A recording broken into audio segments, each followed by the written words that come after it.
Alhamdulillah, syukur kita pada Allah Ta'ala dengan berkat syafaat Nabi kita Rasulullah Sallallahu Alaihi Wasallam dapat kita berada pada petang yang mulia ini dalam tanggal 13 hari bulan Jun tahun 2020 bersamaan dengan tanggal 21 Syawal tahun 1441 Hijrah. Marilah sama-sama kita memberi salam kepada junjungan besar Nabi kita Rasulullah Sallallahu Alaihi Wasallam. Assalamualaikum ya Rasulullah. Assalamualaikum ya Nabi Allah. Assalamualaikum ya Habib Allah. Assalamualaikum ya Nurullah. Assalamualaikum ya Sayyidul Mursalin. Assalamualaikum ya Imam al-Muttaqin. Madad ya Rasulullah. Assalamualaikum ya Sidi Syekh Abdul Qadir Al-Jailani. Assalamualaikum ya Sidi Syekh Abil Hasan Al-Syadzali. Assalamualaikum ya awliya Allah. Madad ya awliya Allah. Muslimin dan muslimat rahimakumullah. Alhamdulillah, dalam pengajian kita pada hari semalam kita telah menyentuh dalam bahagian ibadat rukun-rukun salat. Ya tuan-tuan dan puan-puan rahimakumullah, kita ingaskan kembali rukun salat pertama ialah niat, yang keduanya ialah kita takbiratul ihram, yang ketiga ialah berdiri tegak menghadap kiblat, yang keempatnya membaca suratul Fatihah. Yang kelimanya ialah kita rokok dengan tumakninah. Yang keenam ialah kita i'tidal dengan tumakninah. Dan kemudian yang ketujuhnya ialah sujud dengan tumakninah. Ya tuan-tuan dan puan-puan, sebelum saya melanjutkan dalam saya punya pembicaraan saya, iaitu bab sujud, ada beberapa soalan yang ditimbulkan oleh mereka yang mengikuti program ini, iaitu antaranya ialah sujud salat orang yang atas kerusi. Jadi bagaimanakah orang yang duduk di atas kerusi untuk dia nak sujud? Jadi kalau sekiranya orang yang duduk atas kerusi seperti sekarang ni saya duduk atas kerusi, jadi apabila dia rokok, dia tunduklah lebih kurang dalam 45 degree. Allahu Akbar. Dia rokok. Lebih kurang 45 degree. Dua tapak tangan dia tu sentuh kepada dua kepala lutut dia. Dan kemudian apabila dia bangun as-sami Allahu liman hamidah rabbana lakal hamd, kemudian dia pun sujud. Bila dia sujud tu dia lebih rendah daripada rokok dia. Jadi seberapa rendah yang dapat. Kalau boleh sejajar dengan lutut dia atau lagi bawah.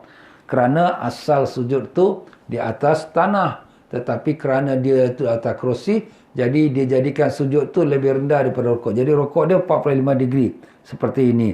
Tetapi apabila dia sujud itu lebih rendah daripada rokok dia. Seberapa rendah yang dapat. Itulah sujud orang yang solat di atas kerusi. Ya? Jadi itu caranya. Dan begitu juga solat ataupun pertanyaan lagi tentang sujud sejadah. Apakah dia wajib dalam keadaan menutup aurat? Ya, jadi dalam mazhab Syafi'i rahimahullah ta'ala, sujud sejadah ini dia satu daripada perbuatan solat. Sebab dalam solat kita sujud. Luar daripada solat kita tak ada sujud melainkan sujud syukur atau sujud tilawah. Jadi sujud tu satu ibadat dalam solat. Jadi macam mana wajib kita dalam solat, macam itulah wajib kita dalam sujud sejadah. Walaupun kita di luar sembahyang. Apa dia yang wajib? Kita wajib dalam wuduk, wajib menghadap kiblat, wajib tutup aurat. Jadi kaum ibu yang membaca Quran dalam tidak menutup aurat, jadilah dia kat rumah dia kan, dia tak tutup aurat. Jadi dia baca Quran. Jadi bila sampai bab sujud sejadah, dia nak sujud tapi dia tak tutup aurat, tak bolehlah. Ya, dia kena tutup aurat sempurna seperti mana dia nak solat. Itulah hukumnya ya dalam mazhab Syafi'i kita rahimahullah taala. Bagaimana masbuk yang tak sempat baca Fatihah tapi imam sudah turun rokok?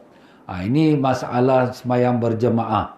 Jadi kalau sekiranya kita dah sebut tadi rukun keempat ialah wajib membaca Fatihah. Pertama niat, keduanya takbiratul ihram, ketiganya berdiri tegak menghadap kiblat dan keempat Fatihah. Jadi makmum tu wajib membaca Fatihah.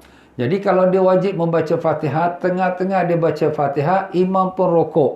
Jadi macam manakah dia punya hukum sekarang? Jadi kita lihat kepada masa yang daripada dia mula takbiratul ihram sampai kepada imam rokok, apakah sempat dia membaca Fatihah bagi orang yang biasa? Sebab tu di sini bagi makmum yang masuk sembahyang jemaah, kalau dia lambat, dia jangan baca doa iftitah. Ya, jangan baca auzubillah pun tidak. Terus direct lepas takbir Allahu Akbar, terus baca Fatihah, Bismillahirrahmanirrahim, Alhamdulillahirabbil alamin. Kira-kira orang yang sederhana, tak laju sangat dan tak terlalu lambat, mungkin kita kata dalam 20 saat dia habislah Fatihah dia. Ya, dalam 20 saat, atau kita kata setengah minit, 30 saat. Tetapi apabila makmum tengah baca baru 10 saat, baru Ar-Rahmanir-Rahim, Maliki Yaumiddin, imam pun dah rokok. Kalau orang biasa pun baca tak sempat habis ni. Habis apa jadi? Makmum tinggalkan Fatihah, terus dia pun rokok ikut imam, dapat tumakninah sama-sama imam, dapatlah dia 1 rakaat. Itu dia hukum dia. Tapi kalau sekiranya dia sempat habis, umpamanya makmum dia baca surah Fatihah, antara takbiratul ihram Allahu Akbar sampailah dia nak selesai tu mungkin 1 minit, imam masih baca surah panjang tu. Tapi kerana makmum ni dia punya masalah, dia was-was, dia punya bacaan tu Ar-Rahmanir-Rahim, kemudian Iyyaka na'budu, was-was ada ni. Orang biasa dah habis dah, dia tak habis juga. Kemudian imam pun rokok. Jadi kalau orang biasa dah habis, dia tak habis lagi, wajib dia habiskan Fatihah. Sampai bila? Sampailah imam sampai pada rukun fi'li yang ketiga yang panjang. Rukun fi'li yang ketiga yang panjang tu apa dia? Pertama rokok, 1. Keduanya, lepas tu dia i'tidal rukun fi'li pendek. Kemudian sujud yang pertama. Nah, itu rukun fi'li yang kedua, yang panjang. Ni panjang. Panjang tu maknanya dia boleh panjangkan seberapa lama yang boleh. Dan kemudian dia duduk, Rabbi Firli. Itu pendek juga. Duduk antara 2 sujud tu rukun fi'li pendek. Kemudian ada sujud yang kedua. Sujud kedua ni tu merupakan rukun fi'li yang panjang yang ketiga. Kalau imam dah sampai sujud yang kedua, makmum ni masih lagi Iyyaka na'budu wa iyyaka. Kalau macam ini, you ada 2 pilihan. Pilihan pertama, stop Fatihah you, terus terjun ikut sujud pada imam. Kemudian macam mana dia punya rukun dia? Rakaat tersebut tak dipakai. Bukan batal semayang tak batal. Tapi rakaat tu FOC, tak pakai. Percuma saja. Nanti lepas imam beri salam, kamu sambunglah 1 lagi rakaat. Sebab rakaat kamu yang pertama tadi tak dipakai, tak dikira. Ataupun, alah imam ni cepat sangat, aku bukan lambat pun. Tapi imamnya kelang kabut. Sudahlah, mufaraqah. Aku berpisah dari imam. Dia niat dalam hati dia, aku berpisah pada imam, jadi dia semayang sendiri. Ya? Jadi itu caranya. Kalau dia tidak ikut imam, terjun terus kepada sujud, ataupun niat mufaraqah, dia terus begitu saja dengan bacaan dia Iyyaka na'budu, imam pun angkat kepala pada sujud kedua, batal sembahyang makmum ini kerana sudah lambat daripada imam melebihi 3 rukun fi'li yang panjang. Melebihi 3 rukun fi'li yang panjang. Itulah dia tuan-tuan ya. Itu dalam masalah makmum ya, sembahyang yang masuk lambat mengikut imamnya.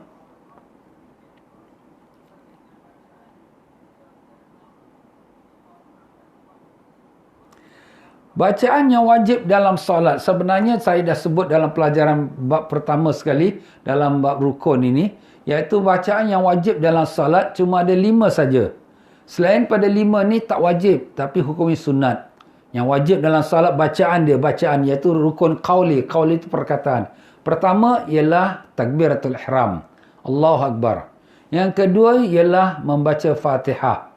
Yang ketiga ialah kita membaca tasyahud akhir, at-tahiyyatul mubarakatuh salawatut, sampailah asyhadu an la ilaha illallah asyhadu anna muhammadar rasulullah.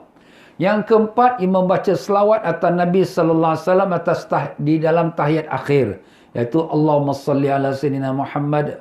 Sampai situ saja. Itu yang ini wajiblah dia. Kemudian yang kelima ialah memberi salam yang pertama, assalamualaikum. Ini 5 namanya rukun qauli yang wajib. Rukun Qauli itu perkataan. Selebih pada itu, membaca doa iftitah, membaca surah, membaca tasbih, membaca Allah Akbar, Sami Allah liman hamidah, segala-galanya, itu semua adalah sunat. Yelah, memang tu yang bagus dibuat. Kalau tak buat, apakah batal? Tidak batal solatnya. Jadi macam itulah dia tuan-tuan dan puan-puan, beberapa soalan daripada masalah iaitu yang ditanyakan oleh para jemaah yang mengikuti program kita semalam. Maka pada hari ini saya menyambung daripada kuliah semalam, di mana kuliah semalam kita sedang membicarakan tentang mengenai sujud. Kita dah mengatakan sujud itu ada syarat-syaratnya. Ada 7 syarat. Syarat pertama ialah hendaklah 7 anggota kita kena pada lantai. Itu yang telah saya sebutkan semalam. 7 anggota kita tu apa dia? Iaitu 7 tulang. Dahi kita, dan kedua tapak tangan kita, kedua lutut kita, dan kedua perut jari-jari kaki kita.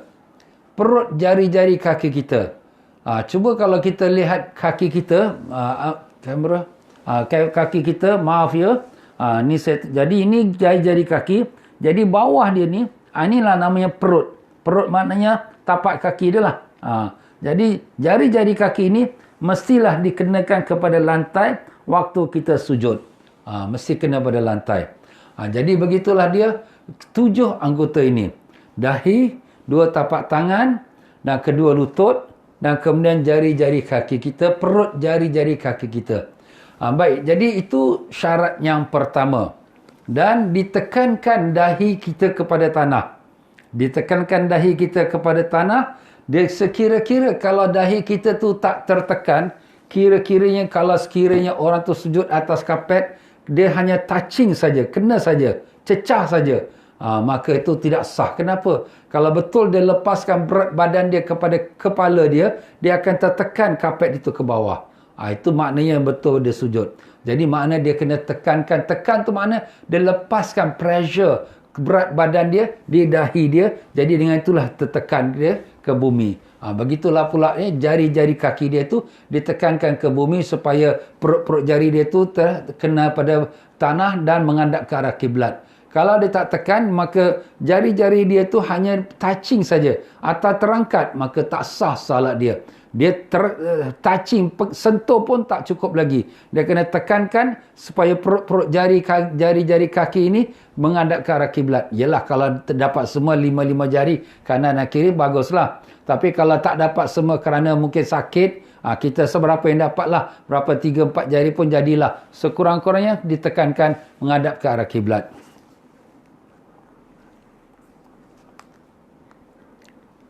Dan dahi itu wajib, mestilah terbuka.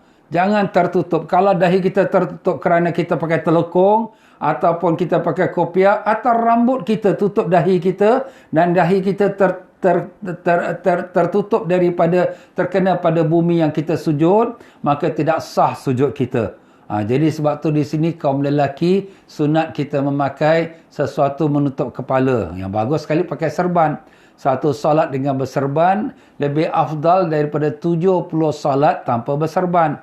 Kalau sekiranya tak pakai serban pun pakailah kopiah. Pakai kopiah ya, maupun kopiah putih ataupun pakai kopiah hitam, tak apalah. Ya, yang pentingnya tutup kepala. Sebab itu memang sunnah menutup kepala dalam solat adalah sunnah. Makruh kalau tak ditutup kepalanya ya. Itu hukumnya bagi orang lelaki. Orang perempuan memang menjadi wajib menutup kepala kerana itu aurat. Kalau tidak, tak sah salatnya. Yang keempat, sambungan kita pada syarat sujud yang keempat, tidak boleh ada tujuan lain ketika tunduk sujud kecuali hanya untuk sujud saja. Tak ada tujuan lain. Mungkin kerana kita kepala mabuk ya, kita pun nak cepat-cepat sujud. Jadi nak sujud tu kenapa? Para mabuk jadi nak sujud. Jadi itu ada tujuan lain, tak sah sujud dia. Tapi kalau sekiranya tujuan lain berserta dengan tujuan sujud, maka diguna pakai, diterima jugalah. 2 in 1. Kepala mabuk, ini aku nak sujud ni. Jadi dia pun sujud kerana sujud, dan juga kerana paling pambuk. Itu diterima juga, dimaafkan. Tapi yang betulnya bagus ialah jangan ada niat yang lain, melainkan hanya semata-mata kerana sujud saja. Yang kelima, syarat yang kelima daripada syarat sahnya sujud, tidak boleh sujud di atas sesuatu yang bergerak dengan geraknya.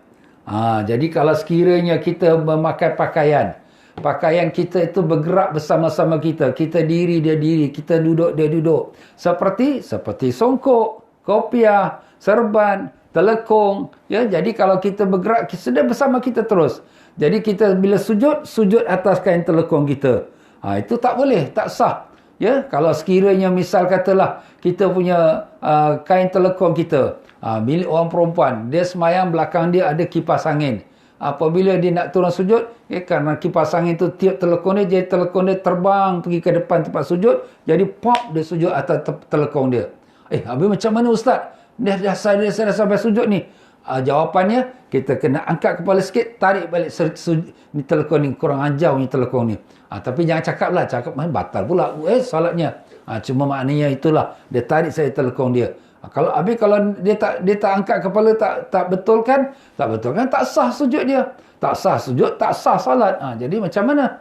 Jadi itulah, dia angkat kepala sikit, dia tarikkan dia punya telekung dia tu, ya. Macam tu juga kaum bapa, dia sujud, ya, dia punya songkok dia dah terturun, tertutup dahi dia. Habis macam mana dia sujud ni? Angkat kepala sikit, tolak sikit dia songkok dia, kemudian sujud balik. Tapi jangan lambat, ya. Sebab kalau lambat nanti batal dia punya salat dia kalau sekiranya dia melebihi tomak nina.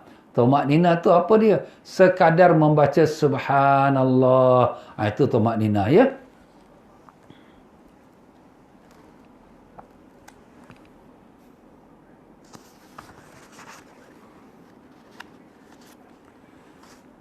Jadi begitulah, sujud di atas sesuatu yang bergerak dengan geraknya, hukumnya adalah tidak sah.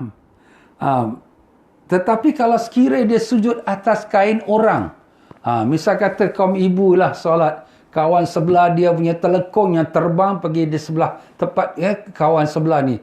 Jadi orang yang semayang ni sebelah-sebelah lah kan, semayang berjemaah. Jadi kawan ini A ni, dia nak sujud, telekung dia terbang pergi sebelah kanan, dan kita pula terus sujud atas telekung dia pula. Alah, macam ustaz, saya sujud atas telekung kawan sebelah. Itu kawan sebelah yang telekung, bukan kita yang telekung. Tak batal, tak rosak. Yes, sujud kita sah. Macam tu juga kalau sekiranya orang lelaki dia punya kain ekor serban dia. Ekor serban dia tu panjang sampai terbang pergi tutup kepada dahi dia. Tutup dahi dia tak boleh lah, dia kena tarik. Tapi kalau terbang pergi tempat kawan sebelah sujud atas ekor serban kita pula, itu tak merosakkan, sebab itu bukan serban dia, itu serban kita, jadi tak mengganggu, ya. Itu kita kena ada dia punya perbezaan, ya. Yang dikatakan bergerak tu bergerak bersama kita. Kalau bergerak dengan kawan sebelah, kemudian dia tutup tempat sujud kita, itu tidak membatalkan dan tak merosakkan solat. Jadi dikatakan di sini, sujud di atas sesuatu yang bergerak dengan geraknya, hukumnya adalah tidak sah, kecuali pada 3 masalah. 3 masalah ni disahkan. Boleh sah sembahyang dia. Pertama, sujud pada sapu tangan yang dipegang tangan. Kita ni dalam solat kita pegang kita punya sapu tangan, ya. Jadi mana-mana kita berdiri, kita duduk, sapu tangan dalam tangan. Kenapa ustaz sapu tangan? Entahlah, mungkin dia standby, dia beringus agaknya kan. Takut nanti ingus nak keluar, nak sapu senang. Boleh ke kita pegang, sambil kita pegang sapu tangan kita pegang? Boleh, tak apa. Dia tak merosakkan salat. Kemudian tiba-tiba apabila kita sujud, sapu tangan terjatuh dan kita pun sujud atas sapu tangan kita. Boleh ke? Sah ke? Sah. Sebab dia bukan pakaian. Kebetulan dia dipegang oleh tangan. Yang kita rasa ni pakaian yang kita pakai bergerak bersama kita. Itulah dia, tuan-tuan, ya.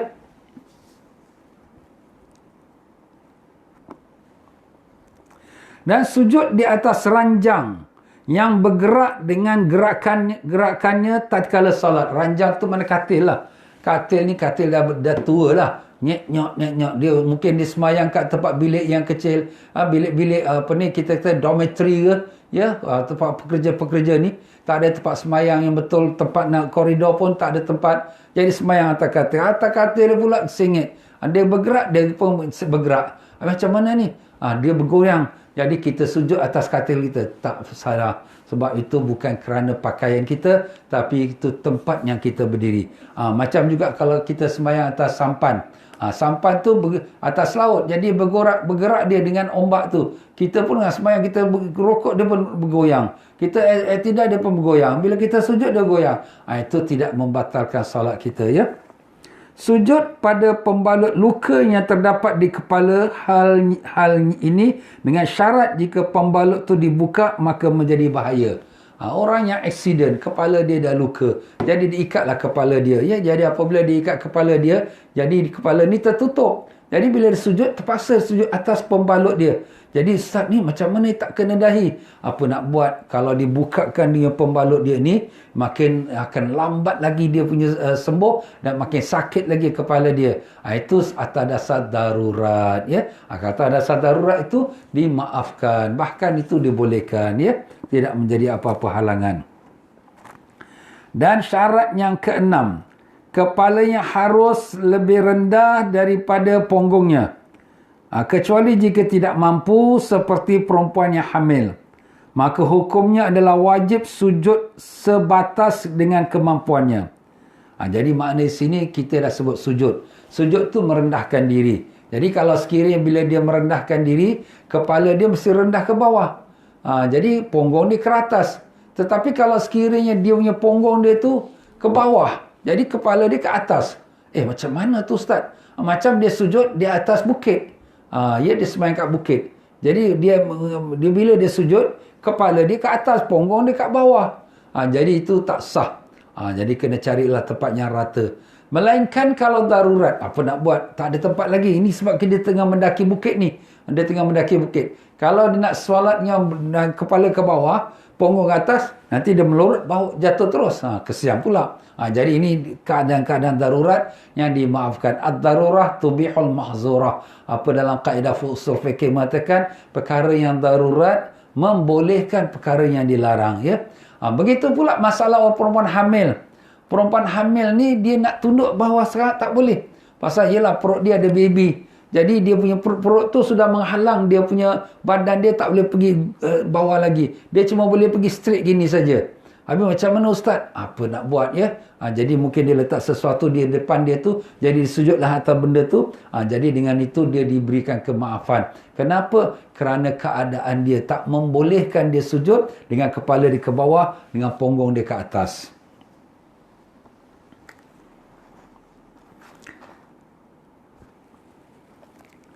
Dan yang ketujuh daripada syarat sujud ialah wajib tumakninah. Hal ini menurut pendapat yang kuat dalam mazhab Imam Syafi'i rahimahullah ta'ala.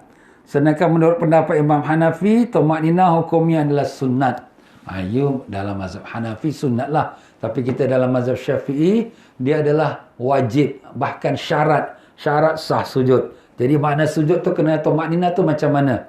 Kita dah sebut semalam, tumakninah tu complete stop. Iaitu stop yang sempurna. Jadi kalau stop yang sempurna tu, maknanya bila dia sujud, Allahu Akbar sujud, sekira-kira dia membaca Subhanallah. Berapa lama tu? 2 second aja. Okey, dalam selama 2 second tu, dia posisi dia dan sujud, tak bergerak.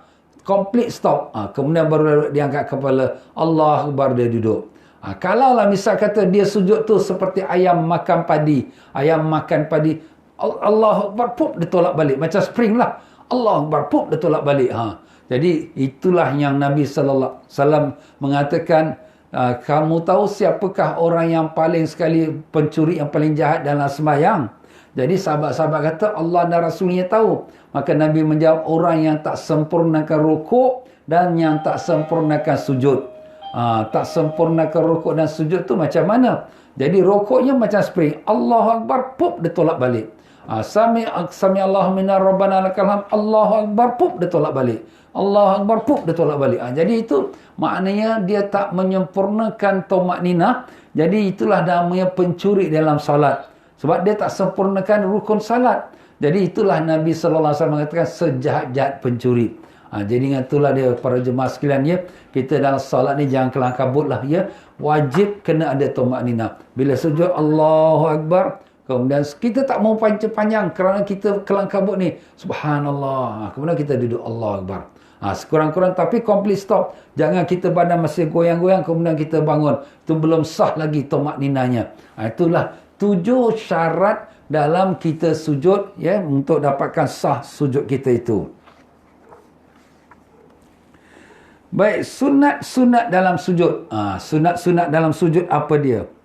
Yang pertama, meletakkan lutut terlebih dahulu, kemudian kedua tangan, kemudian dahi dan hidung. Sebagaimana disebutkan dalam hadis Wa'il bin Hujrin radhiyallahu an, bahawa dia mengatakan, aku melihat Nabi sallallahu alaihi wasallam jika sujud, baginda meletakkan lututnya sebelum kedua tangannya. Itu waktu turun sujud. Jadi sujud ni bila kita turun ke sujud, sunatnya kita turun lutut kita dulu. Ini bagi orang yang sihat lah ya, turun lutut dulu. Kalaulah sekiranya ada orang tua ya, dia tak kuat, jadi dia nak tangan dia support dia waktu dia turun sujud. Itu tak apalah, itu darurat. Ini kita sebutkan yang sunat ya. Jadi yang sunat tu kalau dibuat dapat pahala, kalau ditinggalkan tidaklah berdosa ya. Yang kedua, jari-jari tangan direntangkan, maknanya tidak di jari-jari tangan dirapatkan dan jari-jari tangan dirapatkan dan direnggangkan kedua sikunya. Ini dia punya masalahnya, iaitu jari-jari tangan. Jari-jari tangan kita rapatkan. Dan kemudian dua siku ni kita renggangkan daripada kita punya rusuk kita, lembong kita ya. Jadi itu waktu kita sujud. Jadi jari-jari tangan ni kita nak letak kat mana? Jari-jari tangan kita letak seperti kita angkat takbiratul ihram. Di mana kita angkat takbiratul ihram, tangan kita sejajar dengan telinga kita. Jadi ibu jari kita sama paras dengan copeng telinga kita, hujung telinga kita ni. Kena tak kena tu tak kisah, itu takbiratul ihram. Jadi waktu kita sujud pun jari kita sama dengan semasa masa kita takbir. Tidak ke bawah, tidak ke atas dan tidak jauh daripada telinga kita. Jadi kita rapatkan. Itu dia punya hukum dia. Dan kemudian dua siku kita ni, bagi orang lelaki direnggangkan. Ini posisi lelaki ya. Adapun posisi perempuan, dua tangan tu diletakkan di tepi dada dia dan dua siku dia tu dirapatkan kepada rusuk dia. Itu orang perempuan. Seperti mana dia angkat takbir, orang perempuan angkat takbir, dua tangan sampai ke dadanya dan sikunya tu rapatkan ke rusuk dia. Itu dia punya cara untuk orang perempuan. Jadi sikit bezalah orang lelaki yang perempuan. Kenapa ustaz ni orang perempuan macam tu? Supaya apa? Supaya orang perempuan ni dia punya bentuk rupa badan dia tu tidak kelihatan oleh orang lelaki. Jadi seberapa boleh ditersembunyikan. Sebab tu tangan pun sampai ke dada saja.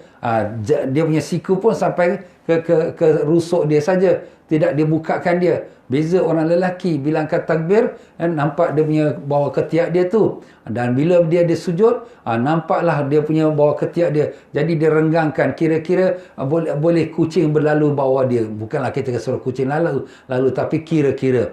Maknanya di sini. Ini kalau sembahyang sendirian atau sembahyang jadi imam. Kalau sembahyang jadi makmum, sebelah kanan kiri ada orang, macam mana kita nak angkat tangan kita? Terpaksalah kita rapatkan sikit. Ya, tapi tangan kita tu kita letakkan di sebelah daripada telinga kita. Yang kanan, yang kiri, yang macam tu. Itu waktu kita sujud. Ya. Letakkan tangan kanan sebelah telinga kanan dan tangan kiri sebelah telinga kiri. Dan renggangkan daripada rusuk. Dan makruh kedua tangan itu dibaringkan di atas tanah. Makruh. Jadi kalau tangan kita itu kita baringkan. Baringkan dia.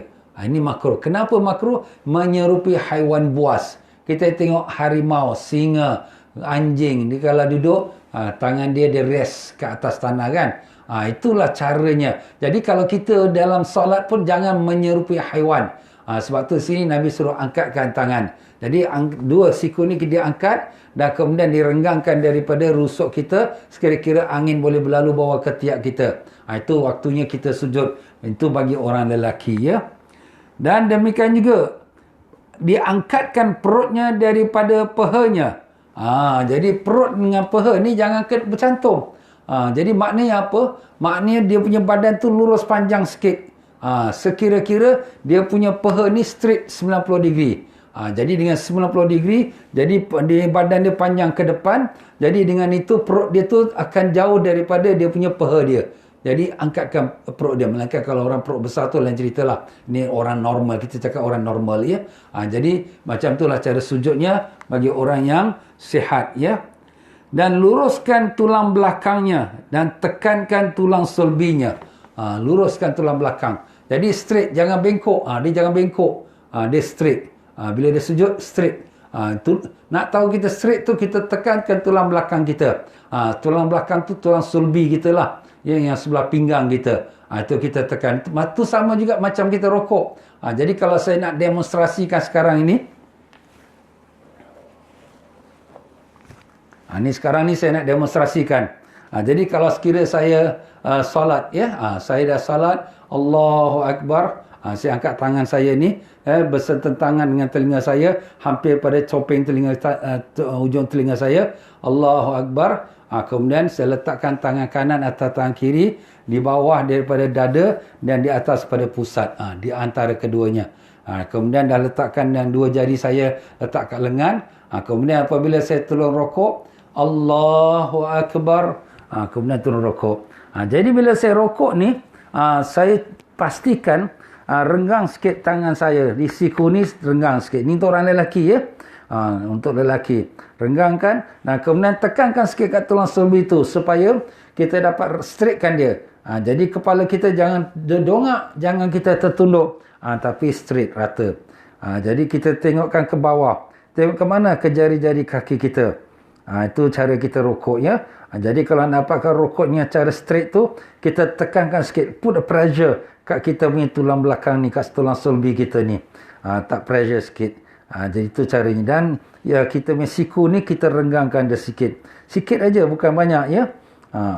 Itu kita rokok. Sami Allahu liman hamidah. Jadi kita tangan kita dah sampai ke tempat paras telinga kita. Sami Allahu liman hamidah. Rabbana lakal hamd. Hamdan kathiran tayyiban mubarakan fi.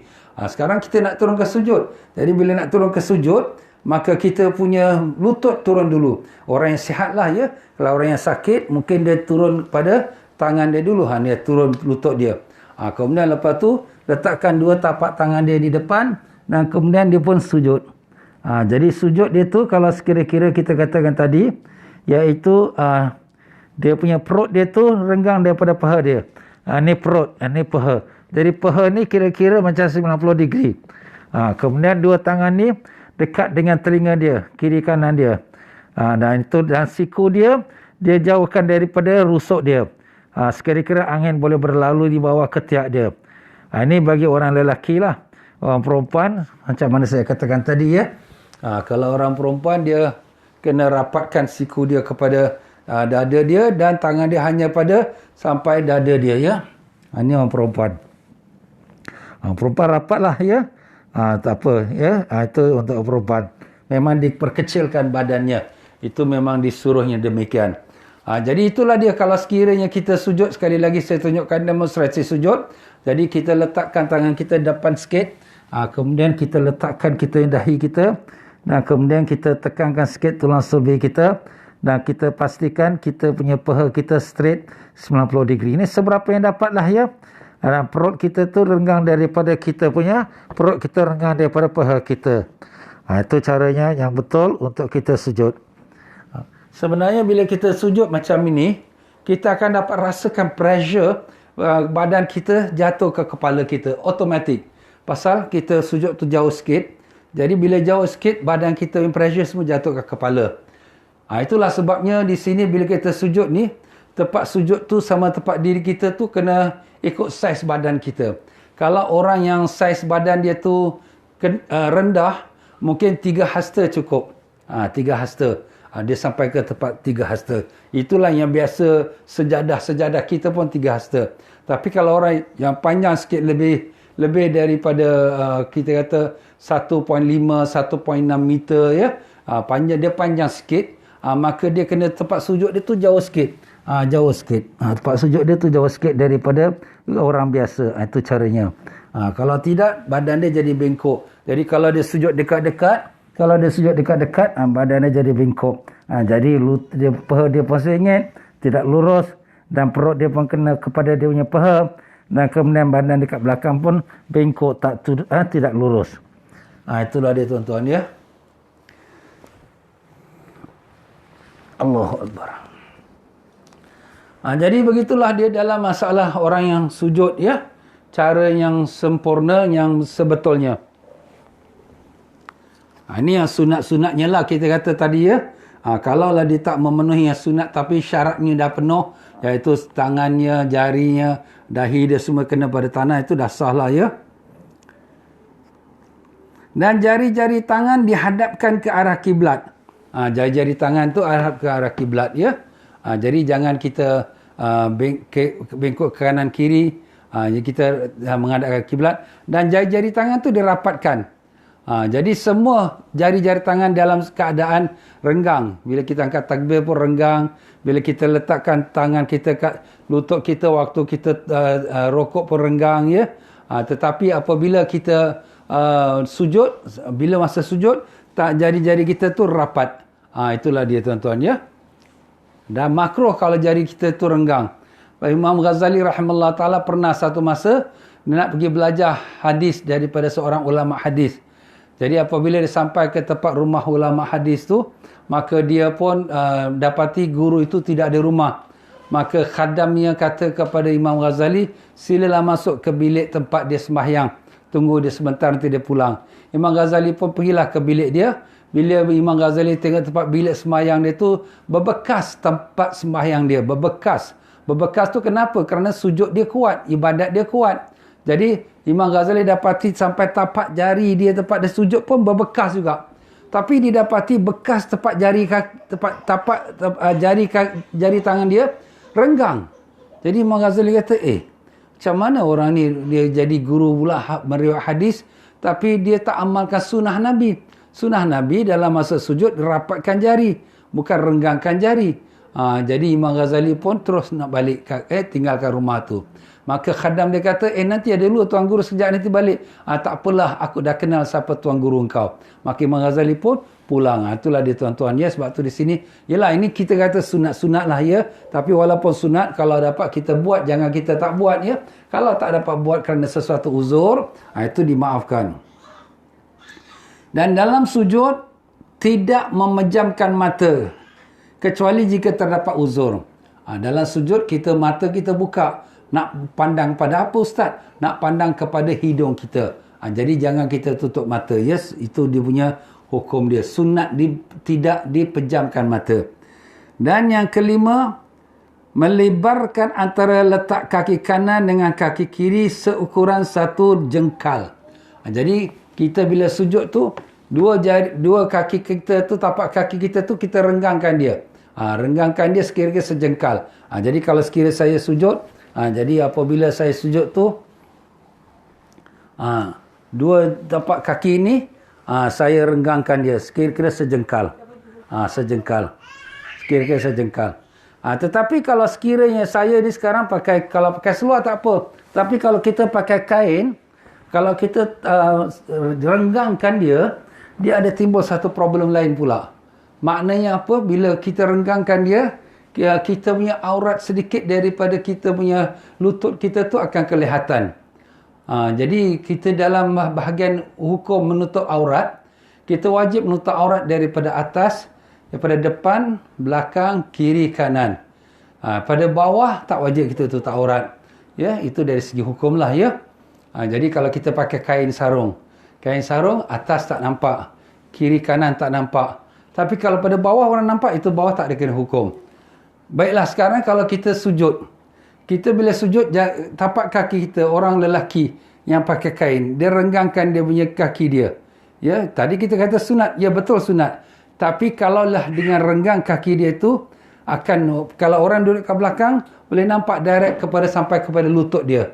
Maka itu boleh namanya terbuka aurat. Jadi oleh kerana itu disarankan kepada orang lelaki, kalaulah dia sembahyang pakai kain, pakai baju Melayu, pakai kain, maka hendaklah dia tutupkan ataupun kaki dia tu dirapatkan. Tapi kalau dia pakai seluar, direnggangkan tak apa. Bahkan itu yang sunat ya. Kalau dia pakai seluar. Sebab tu dalam hadis Nabi sallallahu alaihi wasallam mendoakan rahmat kepada orang yang memakai seluar. Jadi pakai seluar ni sunat. Pakai seluar ni sunat, tapi lebih sunat lagi dia pakai seluar tu di luarnya pakai jubah ataupun pakai kain. Double lah. Jadi itu lebih sunat lagi ya. Itu memang disunatkan pakai seluar tu dengan kerana demikian. Dan sunat kedua tangan dan kaki terbuka, tidak ditutup. Jadi sunat dua tangan dan kaki terbuka. Maknanya tak pakai stokin lah. Ya, tangan kita pun tak pakai sarung tangan dan kaki pun tak pakai stokin ya. Itu sunat terbuka. Itu bagi orang lelaki. Orang perempuan wajib tutup kaki dia dengan sarung kaki ataupun dengan telekong dia. Dan ada pun tangan orang perempuan dia boleh nampak, tak apa. Sebab tangan dia bukan aurat, dia aurat sampai ke siku saja, sampai ke pergelangan tangan saja. Jadi kalau orang perempuan nampak sikit tangan dia, itu memang harus, bahkan di dalam kitab kita sebut sunat perempuan nampak sikit jari dia.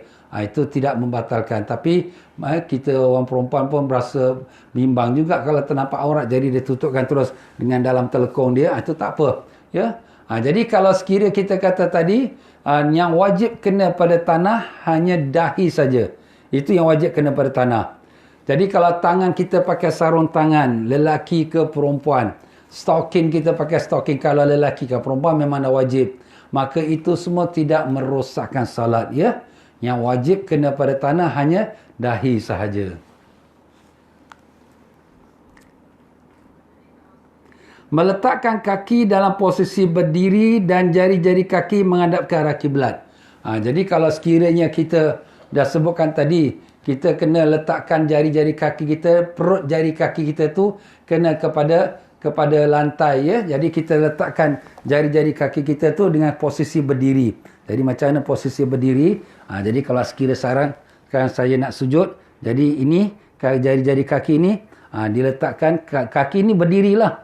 Kaki kita berdiri dan kemudian jari-jari kaki kita tekankan dia. Tekankan supaya dia menghadap ke arah kiblat. Itulah yang dimaksudkan di sini ya.